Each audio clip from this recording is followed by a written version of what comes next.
Hey, what's up, y'all? Welcome to Brews and Reviews. It's Knowledge, and today I'm reviewing KAAN's new album, Vivd Canvas, and I am sipping on Unibroue Blanche de Chambly from Quebec, Canada. That is a Belgian Style White Ale coming in at 5%, and I had to break out the good stuff, another celebration of another KAAN album. Let's go.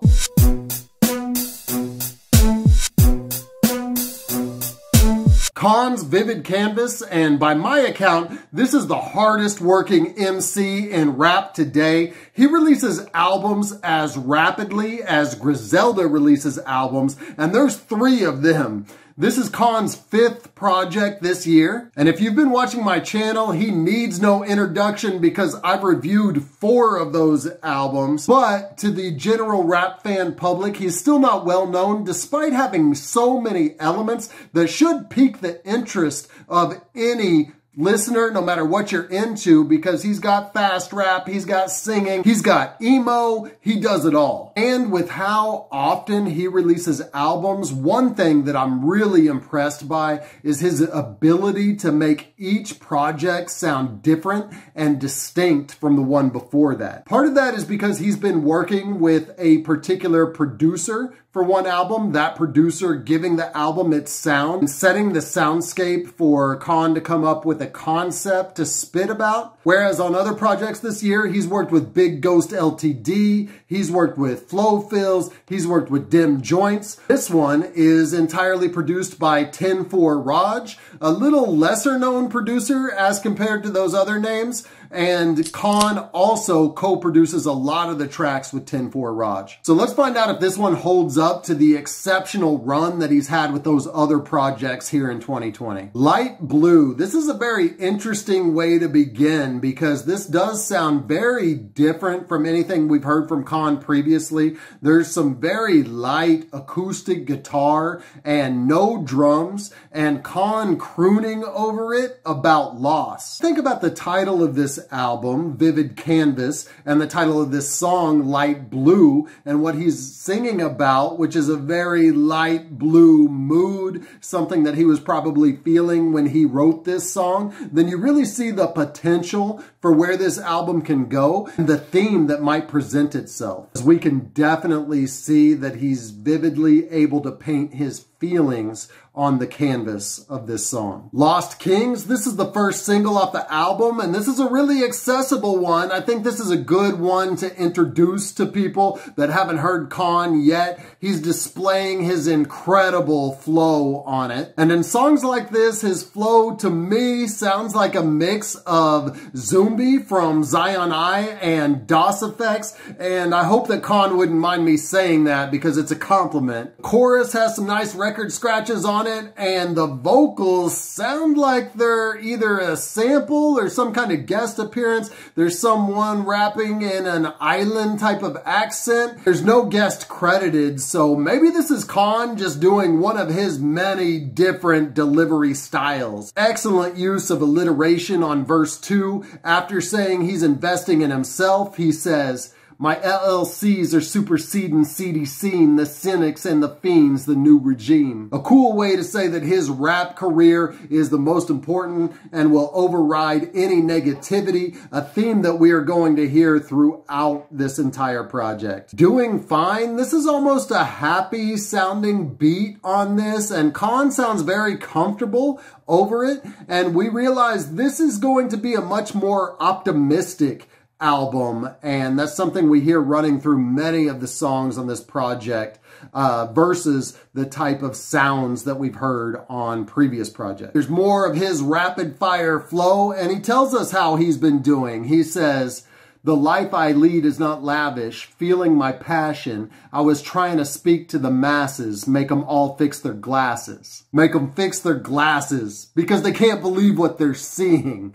That's very creative, braggadocious lyric. High Times slows it down and the beat gets very introspective, and we hear some more crooning from KAAN, and this again sounds different than the way we've heard him sing in the past, and I don't know if he's taken some vocal lessons or what's going on here, but he's definitely hitting some notes in this song. One of several that highlights him singing. The Good Book, we hear the chorus right from the jump, and immediately this is a recognizable sample. Most people listening to this could probably name it as soon as they hear this song. This is the same sample used by The Roots on Right On off their album How I Got Over, and I'm not a big fan of people using the same sample that have been used successfully in very high profile songs. Now, if somebody else used it and didn't flip it right, or you're changing up the way that it sounds in the sample or chopping it up in a different way,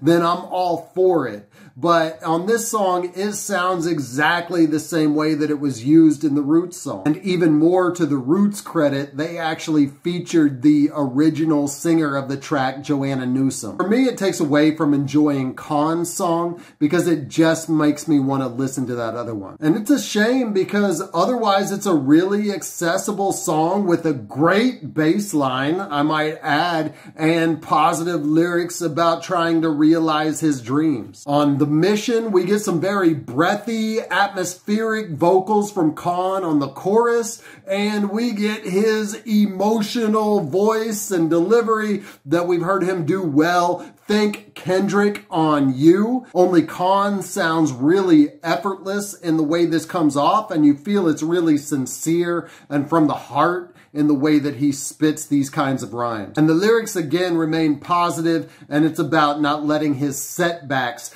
get in the way of his success. Long Road. Speaking of recognizable samples, this one really reminds me of Redbone by Childish Gambino, and I don't think it actually sampled that song or the same song that that song sampled, but some of these notes are the same. And I'm sure that was very unintentional, and maybe I'm alone in this. Let me know what you think in the comments, but it is distracting to me. Lyrically though, it still plays into the positive theme. The Long Road in this case is success, as he asks, can I get some love before I go out? New Week smooths it out and has a very West Coast kind of gliding synthesizer sound, or worm sound, if you know what that is. And again, he displays the overt positivity lyrically on lines like, looking in to find the light, to avoid a nearer sight.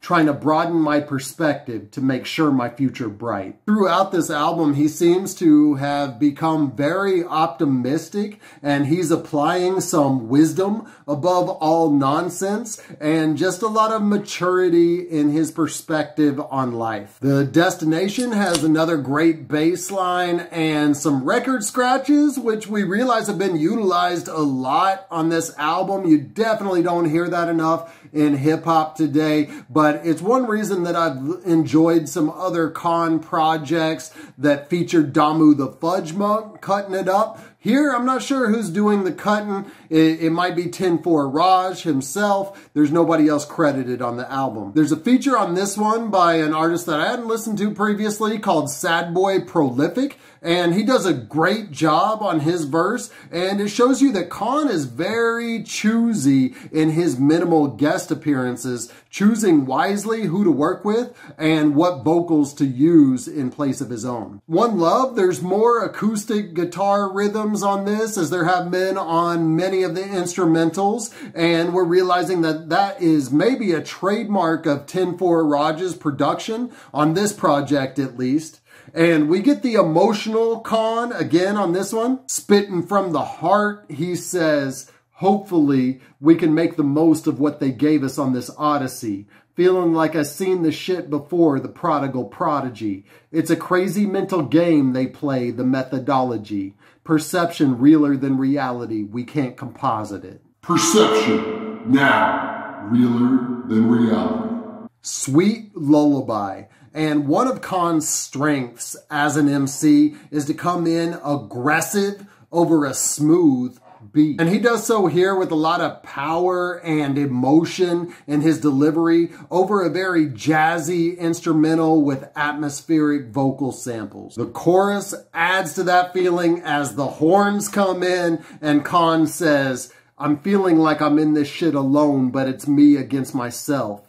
Too much on my mind, overworked, underpaid, overstressed. The opening sample from a speech lets you know that black music is not a genre. It's all very diverse, and when KAAN comes in, he's here to prove his diversity and also speak about black music as popular culture. Over a sliding bass line, he says, "Resiliency runs through my veins, it's in my lineage, bruh.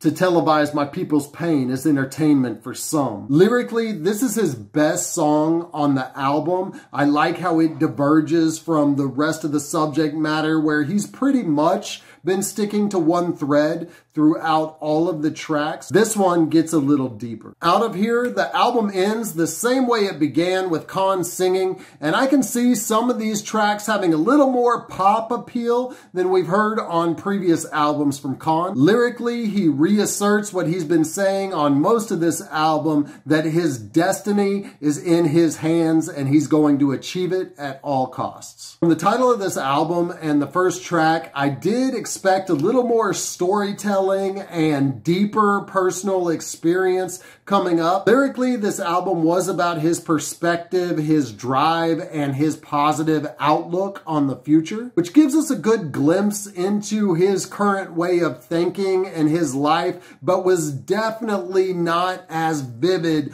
or as descriptive as it could have been. You really can't knock him for the positivity, especially when you compare it to 90% of the music that's out there these days, but comparing it to himself only, the subject matter was not as diverse as previous effort. This is my least favorite KAAN project of the year, but that being said, all of the elements that make him a great artist are here. The varied flows, the intense rhyme skills, the emotion, the positivity, the respect for the craft, you can hear it shining through. If this is your introduction to KAAN, I can still see it pulling more people in, maybe even more so considering some of the pop appeal or crossover appeal of the song. So by no means is this a bad album, or does what I'm saying here take away from his skill as an MC.